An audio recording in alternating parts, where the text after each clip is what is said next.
Imagine the summer of 1876, a time when the American West felt both boundless and bitterly contested. The United States was racing toward its 100th birthday, driven by the idea of manifest destiny, the belief that the nation was meant to stretch from the Atlantic to the Pacific. But this expansion came at a devastating cost for the indigenous nations that had lived on these lands for thousands of years. Among all the clashes that define this era, one battle stands above the rest: the Battle of the Little Bighorn, also known as Custer's Last Stand. It was the single worst defeat the U.S.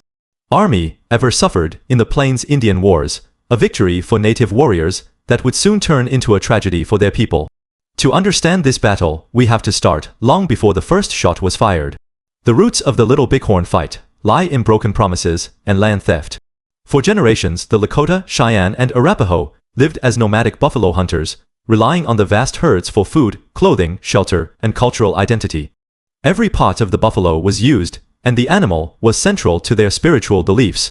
But as white settlers and railroads pushed west, the buffalo were slaughtered by the millions, often for sport, or to starve the tribes into submission.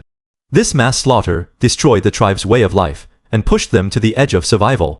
In 1868, the U.S. government signed the Second Treaty of Fort Laramie with these nations, a deal meant to end the violence. This treaty guaranteed them a vast territory in the Dakotas, Wyoming, and Montana, including the sacred Black Hills as permanent protected land. The government pledged to keep white settlers out, and the tribes agreed to stop raiding frontier towns. For a few years the peace held. But everything changed in 1874, when gold was discovered in the Black Hills. Gold hunters flooded into the region, ignoring the treaty completely. The U.S. government did nothing to stop them. Instead, officials decided to take the Black Hills by force. They ordered all native bands to move to small cramped reservations by January 31, 1876, or face military attack. Most tribal leaders refused.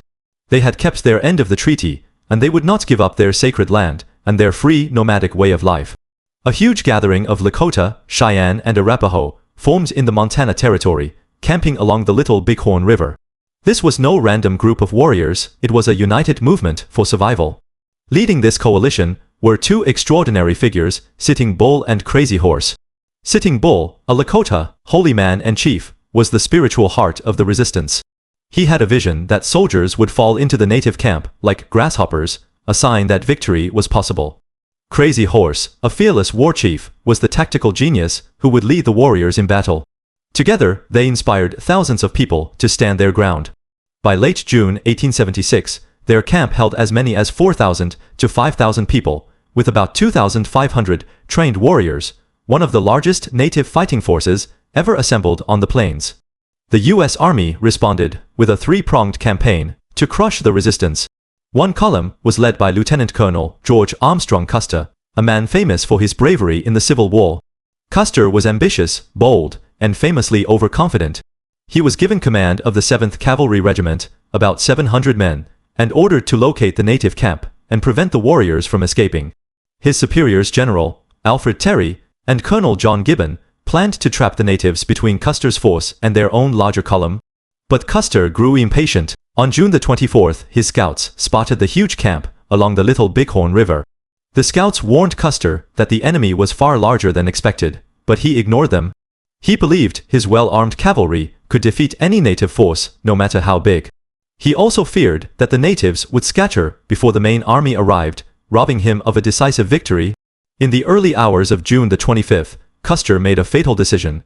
He would attack immediately without waiting for reinforcements. He split his 7th Cavalry into 3 separate groups, a move that would doom his command. He sent Major Marcus Reno ahead with 3 companies to charge the southern end of the camp. Captain Frederick Benteen was sent with 3 more companies to block any escape to the west. Custer kept 5 companies, about 210 men, for himself, planning to hit the northern end of the camp in a surprise attack.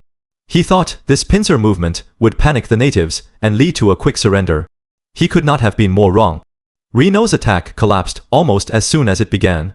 His men charged into the camp, only to be met by a wave of warriors. The soldiers were outnumbered and outfought. Reno, panicked, ordered a retreat, and his men fled to a nearby hilltop, where they dug in and fought for their lives. Benteen's men later joined Reno's force, but they were trapped and under heavy attack for hours. Meanwhile, Custer led his battalion toward the north end of the camp. He had no idea that Reno's attack had failed, and he had no way to communicate with his other officers. As he rode into the valley, he and his men were surrounded by hundreds of warriors, led by Crazy Horse. The fight for Custer's command was brutal and short, lasting less than an hour. The native warriors used hit-and-run tactics, circling the soldiers, firing rifles, and closing in for hand-to-hand combat. The soldiers were trapped on a rocky hill, with no cover, and no way to retreat. Every single man under Custer's direct command was killed, including Custer himself, 2 of his brothers, his nephew and his brother-in-law. When the fighting ended, 268 U.S. soldiers, scouts and civilians were dead, and 55 were severely wounded. Native casualties were remarkably light, with only 60 to 100 warriors killed. It was a complete, overwhelming victory for the indigenous coalition. When news of the defeat reached the East Coast, the nation was shocked. The battle happened just days before the U.S. Centennial celebration, a humiliating blow to American pride. Newspapers called the natives savages and demanded revenge. The U.S. government launched a massive, brutal military campaign to crush all remaining resistance. Soldiers hunted down native bands, destroyed their villages, killed their horses, and cut off their food supplies. One by one, the tribes surrendered. Sitting Bull led his followers to Canada to escape, but they eventually returned and surrendered in 1881. Crazy Horse was killed a year later while in U.S. custody, stabbed by a guard during an alleged escape attempt that many historians now believe was a setup.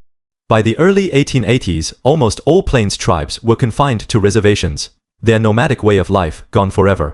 The Battle of the Little Bighorn is one of the most misunderstood events in American history. For decades, it was portrayed as a massacre of brave soldiers by ruthless natives. Custer was turned into a national hero, a martyr for westward expansion. Monuments were built in his honor, and his story was taught in schools as a tale of courage against impossible odds. But the real story is far more complex. This was not an unprovoked attack. It was a defense of homeland treaty rights and a way of life. The native nations were fighting to keep land that had been guaranteed to them by the U.S. government. Custer's defeat was caused by his own arrogance, poor tactics, and a complete underestimation of his enemy. Today, the Little Bighorn battlefield is a national monument honoring both the U.S. soldiers and the native warriors who died there. It stands as a powerful reminder of the human cost of manifest destiny, the harm of broken treaties, and the courage of indigenous people who fought to protect their sovereignty. The battle did not save the Plains tribes from reservation life, but it remains a symbol of native resistance and pride. It shows that, even against overwhelming odds, people will fight to defend what is theirs. It also forces us to confront a painful truth. Much of American progress was built on the displacement and suffering of the people who were here first. This battle is not just a chapter in military history. It is a vital lesson about justice, honor, and the cost of ignoring the rights of those who stand in the way of expansion. Please like, comment, share, and subscribe to the channel.